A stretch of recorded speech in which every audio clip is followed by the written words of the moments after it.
Assalamualaikum warahmatullahi wabarakatuh. Selamat datang kembali para pendengar dan para pemirsa setia podcast Mediator Podmed. Hari ini kita akan membahas tentang the power of tangki cinta.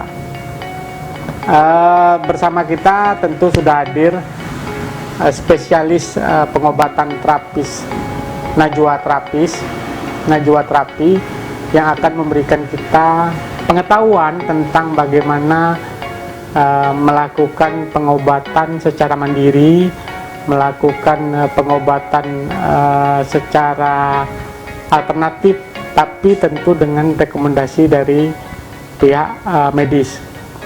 Nah, kemarin kita sudah membahas tentang apa itu Najwa Terapi, dan banyak hal ternyata yang bisa kita ambil pelajaran dari Mas Nur tentang Najwa Terapi, termasuk tentang psikologi of number. Tentu sekarang kita bicara tentang hal yang hangat dan banyak dikeluhkan oleh orang tua tentang bagaimana pola komunikasi antara ayah, ibu kepada anak, pola komunikasi dalam keluarga. Nah, maka itu ada pembahasannya tentang the power of tangki cinta. Tentu tangki cinta ini tidak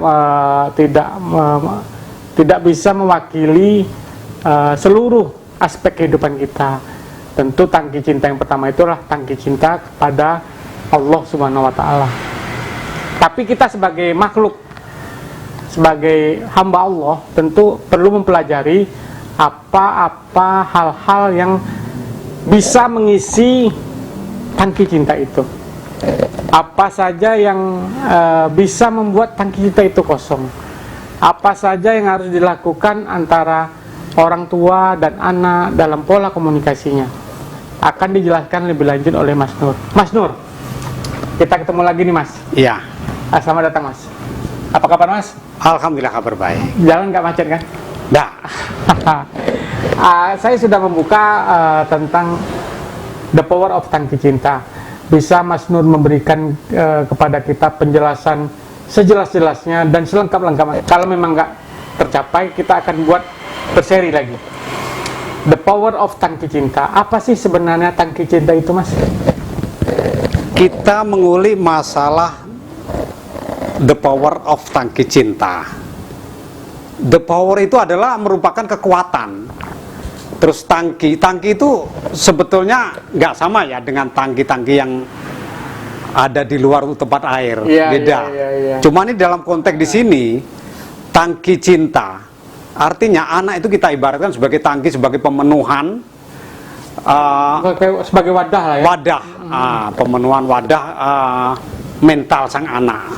Nah, untuk memenuhi kebutuhan dasar mental sang anak ini, itu diperlukan rasa kasih sayang. Oke. Tangki cinta itu bisa rusak loh. Oh, bisa rusak. Mental sang anak itu bisa rusak. Oke. Nah, bisa rusak. Makanya ada beberapa tanda ketika sang anak tangki cintanya rusak ataupun berkurang. Dan ada juga tandanya ketika sang anak pemenuhan tangki cintanya sudah terpenuhi. Iya. Tentunya kan ada pertanyaan ya. Apa saja ciri-ciri sang anak ketika tangki cintanya sudah berkurang. Nah, itu di antaranya adalah ketika tangki cinta sang anak itu berkurang. Contohnya, sang anak itu kalau di rumah suka rewel. Tantrum, bergerak ke sana kemari, lari sana lari sini, suka nangis. Terus dia malah suka untuk belajar. Terus dia suruh makan juga alasan. Mau suruh sekolah alasan sakit perut. Itu tandanya sang anak tersebut tangki cintanya perlu diisi. Lantas siapa yang harus ngisi tangki cinta? Ya kan? Tangki cinta diisi tentunya oleh sang ibu. Nah, di sini yang perlu garis bawahi. peran sang ibu. Nah, lantas apakah sang ibu sebegitunya langsung bisa mengisi tangki cinta? Oh, tidak. Tidak. Tangki cinta itu seorang ibu ketika mampu untuk mengisi tangki cinta terhadap anak, sang ibu juga harus diisi tangki cintanya oleh sang ayah. Oh. Coba kalau sang ibunya galau di rumah, Iya. apa enggak nanti bakal uring-uringan dengan anaknya? Oh, berarti saling keterkaitan. Saling keterkaitan. Iya. Nah, dia seperti holistik, ada saling keterkaitan, saling membutuhkan. Makanya di situ ada pemenuhan tangki cinta terhadap anak, tetapi sang ibu ketika sang ibunya galau, sang ibunya punya masalah dengan bapaknya, bagaimana dia bisa mengisi tangki cinta terhadap anak? Oke, berarti salah satu syarat memenuhi tangki cintanya anak, tangki cinta sang ibu juga Harus diisi terpenuhi oleh dulu. sang bapak. Iya betul. Makanya di sini kita anjurkan kepada sang ayah ataupun bapak untuk memenuhi tangki cintanya terhadap ibunya. Caranya bagaimana? Ya dengan membahagiakan, entah kebutuhan sang ibu apa. Ya kan begitu. Nah kalau sang ibunya galau, bagaimana anaknya mau diisi tangki cintanya? Berarti ada bahasa-bahasa kode-kode, tiap orang kan pasti beda-beda nih kodenya. Betul. Pemenuhan tangki cinta juga beda-beda pemenuhannya. Jadi tiap personal itu memiliki identifikasi secara pribadi dan personal tentang bagaimana mengisi tangki cinta mereka. Betul, betul. Nah, kalau misalnya itu kan untuk orang keluarga yang bapaknya ada, mamanya ada. Kalau misalnya single parent, gimana caranya? Nah, di sini seperti misalnya sang ibu sendiri ya, merawat anaknya sendiri. merawat anaknya sendiri. Atau laki-laki merawat anaknya sendiri. Ya, tentunya tata cara dan pemenuhan tangki cinta terhadap anak berbeda tekniknya. Yang jelas tidak bisa terpenuhi secara totalitas untuk mendapatkan tangki cinta ataupun kasih sayang dari orang tua. Dari kedua belah pihak ya, ayah dan ibu ya. Iya, makanya ketika sang anak tidak memiliki salah satu dari ayah atau ibunya, itu berbeda segi mental maupun pemenuhan pelajaran di sekolah ataupun kepintaran sang anak ataupun kebandelan bahasa taruh seperti itu dengan anak-anak yang memiliki orang tua yang lengkap. Nah, kalau misal kasus gini Mas, anak di panti asuhan atau anak yang tidak ada orang tua diasuh oleh kakek atau neneknya, itu pasti akan lebih sangat berbeda kan? Berbeda. Nah, di sini saya sering menemukan, saya sebagai seorang konseling juga sering menemukan sang anak ketika diasuh oleh nenek ataupun kakeknya, sementara ayah dan ibunya ada. Oh, berbeda dia. Iya. Berbeda. Karena begini, seorang kakek ataupun nenek ketika dia memelihara cucu di rumah, itu kebutuhan apapun yang diperlukan sang cucu pasti dikasih. Dipenuhi ya. Iya. Makanya ketika apapun yang dibutuhkan oleh sang anak selalu dipenuhin, mentalnya tetap berbeda. Anak tersebut jadi manja, jadi tidak mandiri, kemandiriannya pokoknya berkurang. Oh, itu pun jadi tak bagus. Jadi kurang bagus. Makanya ketika sang anak tersebut pemenuhan tangki cintanya terlalu berlebihan, dia kurang bagus. Dia secara pola pengasuhan memang bagus sih, sang nenek dan sang kakek memberikan pemenuhan ataupun kasih sayang, tetapi sang bapak sama sang ayah dan ibunya kan tidak memberikan secara penuh. Dan ketika sang anak tersebut setiap meminta sesuatu dipenuhi, maka kemandirian sang anak juga berbeda dengan sang anak diberikan keinginannya secara tidak terpenuhi. Contohnya ya, sang anak meminta balon. Setiap meminta balon ataupun meminta sesuatu selalu ada. Berbeda dengan anak yang ketika meminta sesuatu orang tuanya menunda berbeda. Nah, kenapa? Karena untuk melatih daya juang atau mental juang sang anak tersebut. Nah, makanya sang anak ketika meminta sesuatu selalu ada, dia mentalnya juga nggak bagus seperti sang anak ketika meminta sesuatu nantinya baru diberikannya. Berarti kedepannya perkembangan psikologi sana ini akan terganggu di tidak memiliki daya juang yang bagus. Betul. Mereka tidak survive, nggak bisa mandiri. Ada benturan sedikit langsung loyo, langsung lemah. Iya, berarti betul. efeknya sampai ke situ. Sampai ke situ. Nah, kita bicara masalah tangki cinta. Kita ibaratkan seperti tangki di luar aja deh. Oke. Kalau tangki di luar bermasalah, maka air yang masuk ke dalam bak kamar mandi kita otomatis pasti bermasalah. Sementara di bak ataupun kamar mandi kita bermasalah, di tangkinya bermasalah, dan air yang mengalir ke bak otomatis terganggu. Kita banyak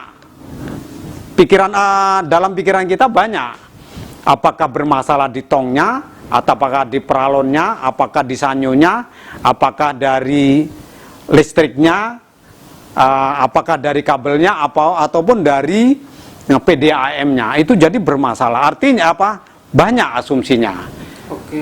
Sama dengan sang anak, ketika mentalnya terganggu, dia tantrum atau bermasalah, maka sudah jelas mereka akan kemana-mana seperti air tadi itu.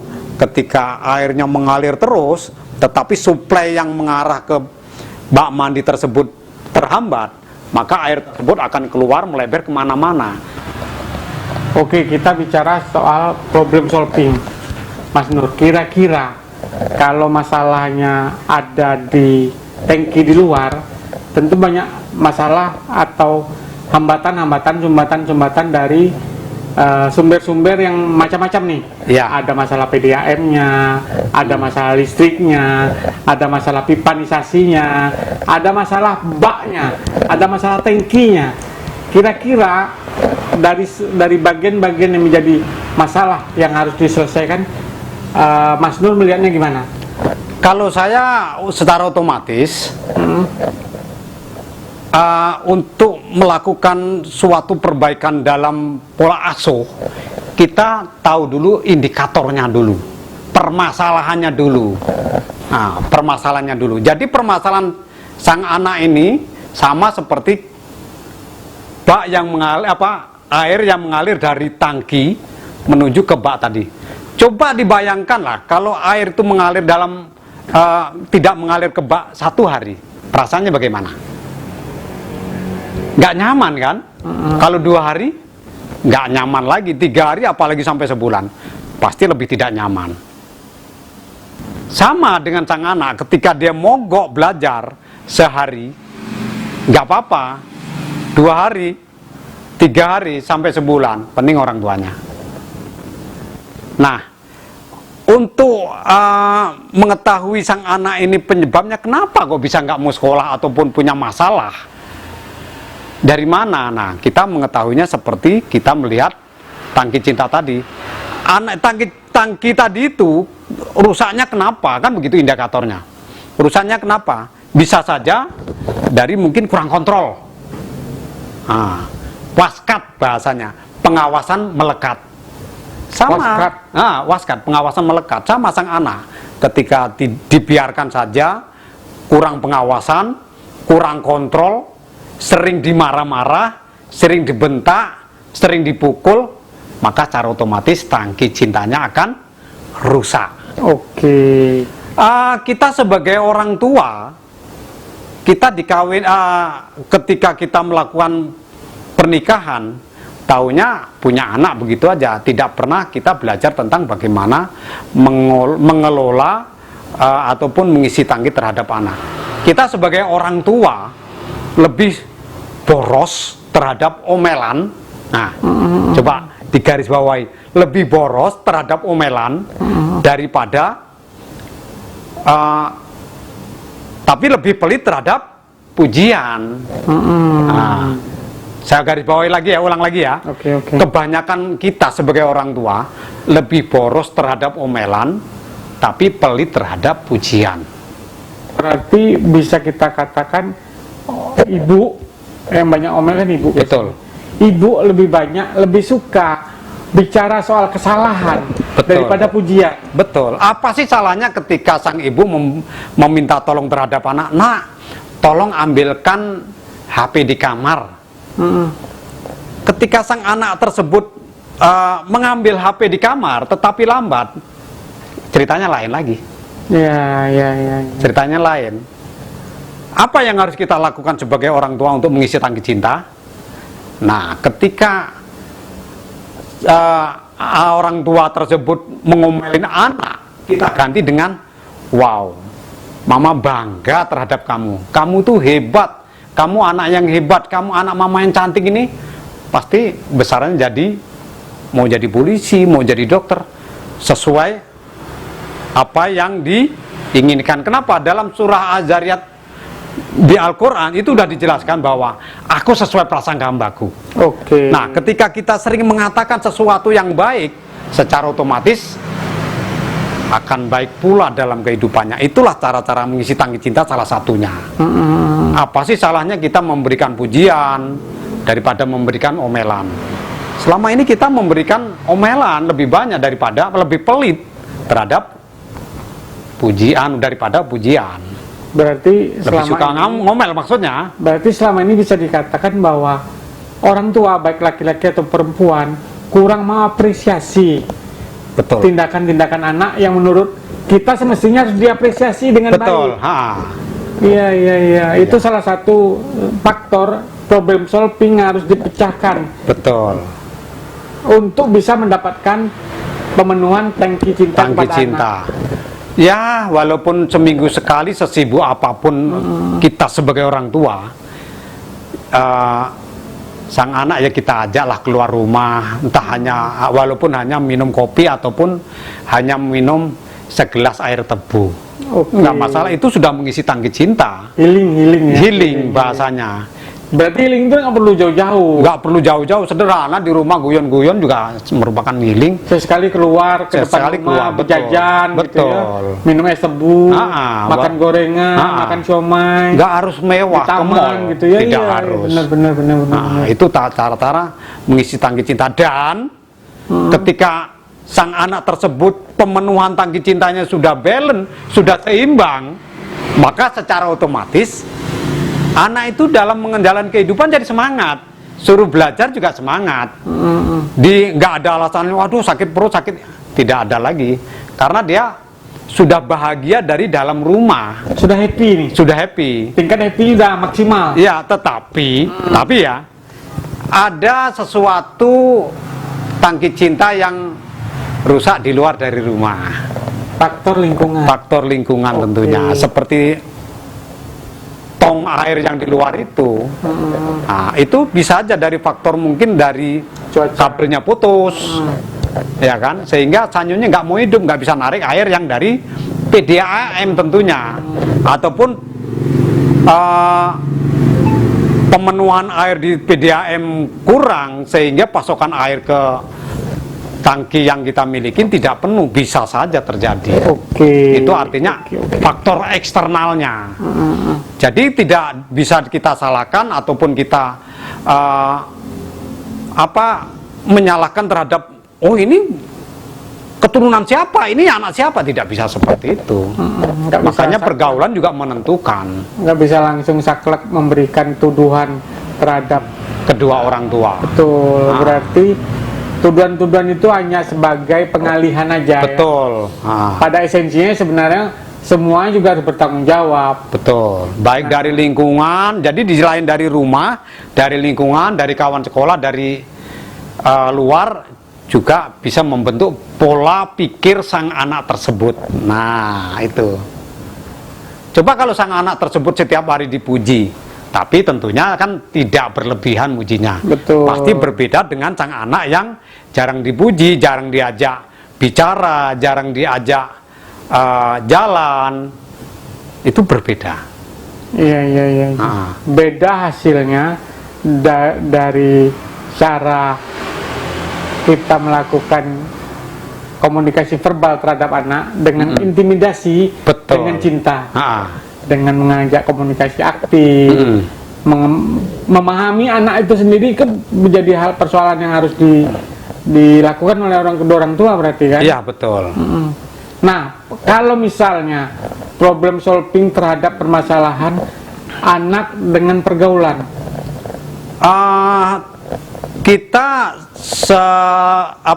setidak-tidaknya kita harus bisa menjauhkan sang anak tersebut dengan pergaulan yang dia lakukan. Contohnya dia bergaul dengan anak-anak yang suka nongkrong, ya mohon maaf, mungkin minum ataupun pemakaian obat-obatan, ya kita harus menjauhkan sang anak tersebut dari lingkungan tersebut.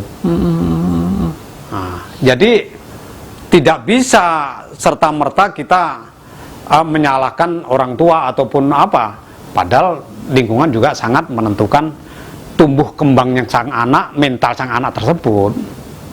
Oke, berarti termasuk dalam pergaulan pun kita harus melakukan kontrol ketat kepada mana anak. Betul. Untuk memenuhi kebutuhan mereka masa depan. Betul. Karena kan apa yang dilakukan hari ini kan akan menentukan langkah masa depan kan. Iya, betul.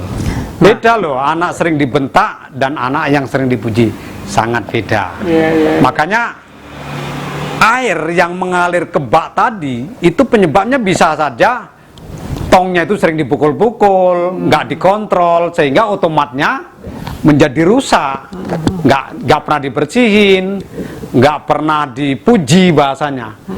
Kalau sang anak ya itu, maka secara otomatis suplai air yang ke bak itu akan terganggu. Kenapa? Karena kurang kontrol, kurang waskat, pengawasan melekat, kurang. Seharusnya kan dilus, dipuji, diajak bicara, pemenuhan. Jadi bukan hanya sekedar pemenuhan keuangan, jajan dan lain sebagainya, tidak.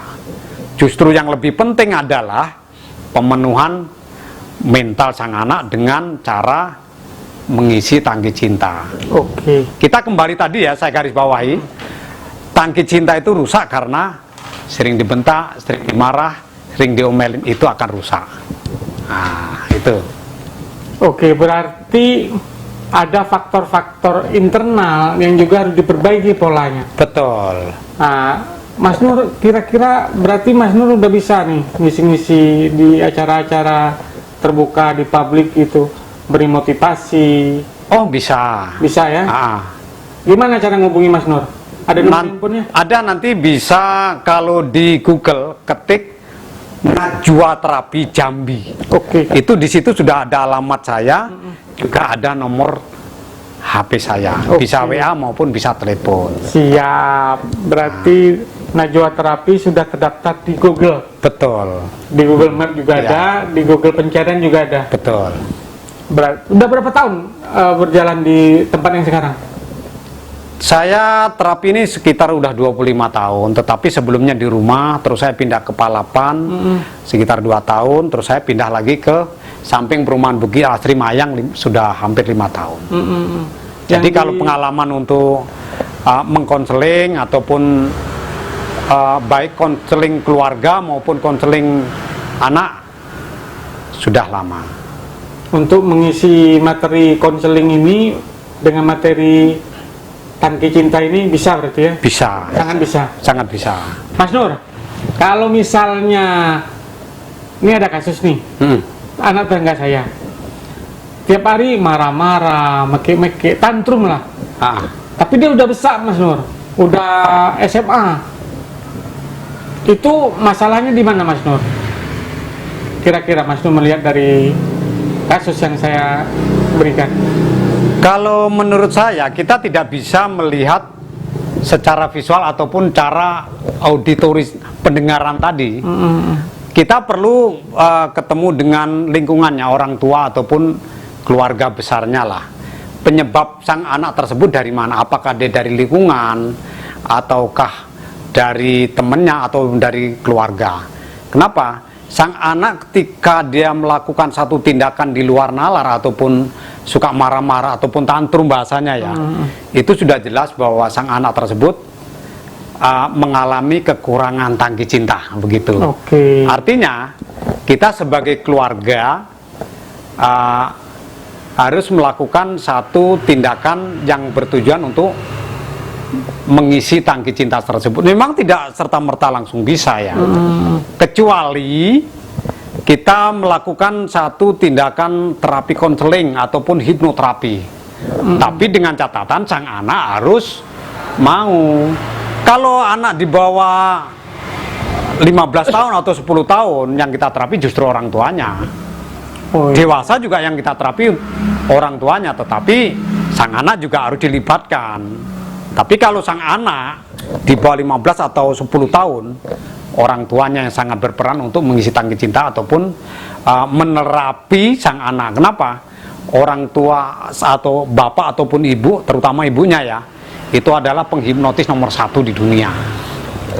Berarti hubungan antara anak dan orang tua atau ibu itu secara eksplisit hubungannya gimana tuh?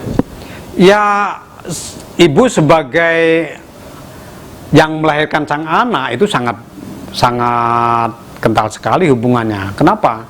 Apalagi sang anak tersebut di bawah umur 10 tahun ya, itu sangat dibutuhkan kasih sayang seorang ibu terhadap anak. Karena apa? Saat anak 10 tahun ke bawah, itu subconscious mind, otaknya terbuka seperti ini. 88% apa yang dikatakan oleh orang tua akan masuk ke dalam pikirannya. 88%. Berarti sangat berpengaruh. Sangat berpengaruh. Makanya saya katakan tadi, sang ibu adalah penghipnotis nomor 1. Kira-kira di penghujung acara kita ini ada konklusi atau saran untuk para pendengar, pemerhati, penikmat PodMed kita malam ini, Mas Nur? Saya akan memberikan satu kalimat yang bijak, ada hubungannya dengan tubuh kita. Seperti ini.